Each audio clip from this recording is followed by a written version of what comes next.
la vidéo est repartie. Et donc, nous, au lieu de se poser des questions, et on va chercher les réponses en faisant de la vidéo. Donc, ce qu'on a fait, c'est qu'aujourd'hui, on a une équipe de post-producteurs, mais aussi une grosse équipe de production. Donc, on a carrément des studios intégrés. Donc là, c'est des studios qu'on a sur le Ma'arif. On fait aussi des shootings en externe donc on a tous les moyens pour produire tout type de vidéos.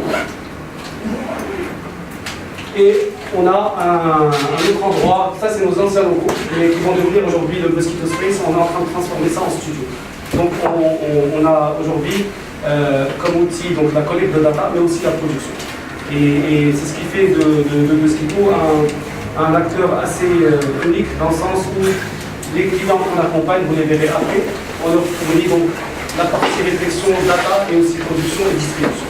C'est ce qui nous permet de faire un peu la différence sur le marché.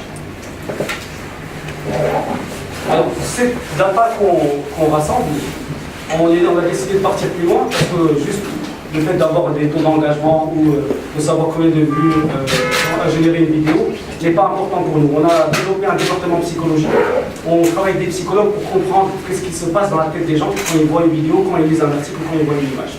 Donc on a développé des cursus de formation pour nos clients. Donc là par exemple chez Nestlé, là chez Danone, on essaie de comprendre avec eux quelles sont leurs attentes en termes de contenu. On leur explique comment ils vont y arriver. En gros, ça j'ai pas montré. En gros, avoir de la donnée c'est intéressant, mais essayer de comprendre ce qui se passe dans la tête des gens quand ils voient une publicité, c'est vraiment le cœur du business en ce moment. Et c'est aussi important pour aussi produire du contenu positif. Ce qu'on a essayé nous avec Mosquito, c'est dans notre ligne éditoriale, c'est vraiment d'apporter du contenu qui va rendre les gens heureux. C'est ce qu'on essaie de faire au jour le jour. Le fait d'avoir un psychologue, c'est pas justement aussi que d'avoir la data, c'est de produire du contenu qui va plaire au monde arabe. On est dans une ligne éditoriale très positive et je pense que vu que maintenant il y a beaucoup de contenu qui est produit, le fait de comprendre quel est réellement l'impact d'un contenu sur une personne est très important. Parce qu'il peut être très positif comme il est très négatif. Et donc je pense que la psychologie va aussi intervenir aujourd'hui dans les métiers des médias pour pouvoir mettre parfois des guidelines et tout ça pour ne pas dépasser certaines limites en termes de production de contenu. Mosquito aussi, c'est aussi un grand, une plateforme qui nous permet d'attirer des talents. On a aujourd'hui, tu me demandes de sourire. Pas sûr. Et donc on va le sourire. On a plus de 60 collaborateurs entre ici et Dubaï. Et la difficulté, c'est de trouver des gens passionnés et qui aiment leur métier. Et ces gens-là sont vraiment parfois très difficiles à trouver parce que ce sont souvent des personnes timides ou qui ne savent pas s'exprimer. Et donc nous, ce qu'on fait, c'est qu'on fait carrément des concours sur Mosquito où on demande aux créatifs de nous envoyer donc des vidéos ou bien des propositions de contenu de manière régulière. On fait des concours, par exemple là il y a un concours de 1000 $ ce mois-ci, si vous voulez participer. On a demandé à des jeunes de nous envoyer quelques capsules vidéo. Je crois qu'on a reçu une vingtaine d'inscriptions.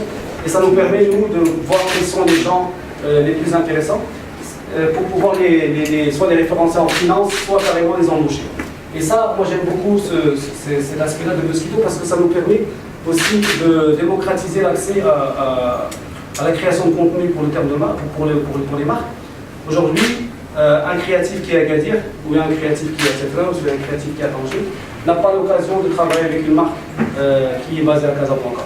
Il faut être dans une agence de publicité pour pouvoir répondre à un brief de marque.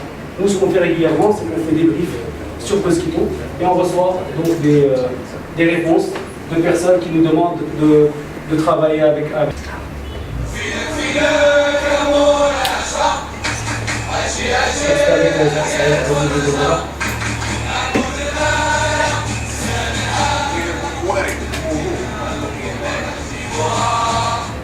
Ça c'est juste, c'est pas la vidéo en entier, c'est juste un peu le descriptif de la vidéo. Et on a fait beaucoup de vidéos pour le Maroc, disons de 2008 jusqu'à 2014-15. Et à partir de 2016, j'ai décidé de partir à Dubaï, soutenu par mon équipe. Et on a eu de la chance maintenant on a commencé à avoir des clients internationaux. Donc là, par exemple, c'est un client qui est basé à Dubaï, donc c'est Kiri.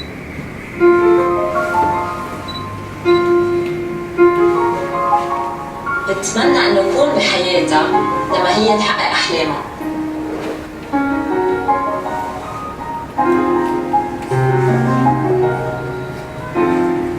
Donc ce qui est intéressant, c'est pas la vidéo, c'est le fait d'être une boîte marocaine et de commencer à travailler aussi avec les annonceurs du monde arabe. C'est ce qui fait un peu notre fierté aujourd'hui, c'est qu'on arrive à exporter le savoir-faire créatif marocain. Cette vidéo, elle a été pensée au Maroc, produite à Dubaï et post-produite au Maroc. Donc on arrive aujourd'hui à créer de l'export de créativité, même si ce n'est pas un métier en soi. Mais là vous avez vu l'équipe, il y a la moitié des gens qui travaillent sur des problématiques qui sont dans le monde arabe.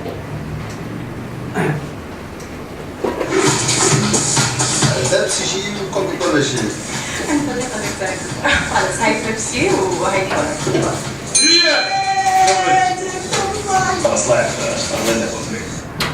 Donc voilà, ça c'est par exemple, on a fait un comparatif entre Pepsi et Coca pour le marché saoudien. Le fait de faire du test and learn en permanence et de spending au niveau publicitaire sont aujourd'hui au niveau du Middle East. L'Afrique, c'est vrai qu'il y a une rue vers l'Afrique, nous on va essayer on va observer si c'est intéressant, on dira. Mais justement au niveau de la psychologie, on ne va pas faire suivre directement la tendance. Est-ce que représente aujourd'hui en termes de peut-être un pourcentage ou mieux en chiffre d'affaires le native ad et le banal au Maroc?